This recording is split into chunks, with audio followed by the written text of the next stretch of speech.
भारतातील सर्वात लहान असलेल्या वर्ध्याच्या बोर व्याघ्र प्रकल्पातील बफर झोनचे रहाटी गेट पावसाळ्यातही सुरू ठेवण्याचा निर्णय घेतल्यामुळे पर्यटकांना पावसातही सफारीचा आनंद घेता येणार आहे.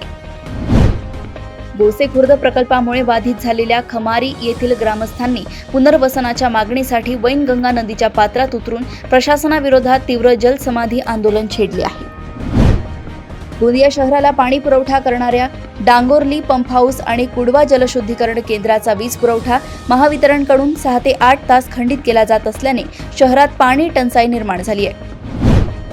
नागभीड तालुक्यात राज्य शासनाने नवीन कर्जमाफी जाहीर केली असली तरी 2019 मधील जुन्या कर्जमाफी योजनेतील 1295 शेतकरी अद्यापही सुमारे 7 कोटी रुपयांच्या लाभापासून वंचित आहेत. तामोर्शी तालुक्यातील जयरामपूर परिसरातील प्रस्तावित जमीन अधिग्रहण आदेश रद्द न केल्यास पालकांनी आपल्या पाल्यांना शाळेत न पाठवण्याचा ठाम इशारा देत आंदोलनास सुरुवात केली आहे.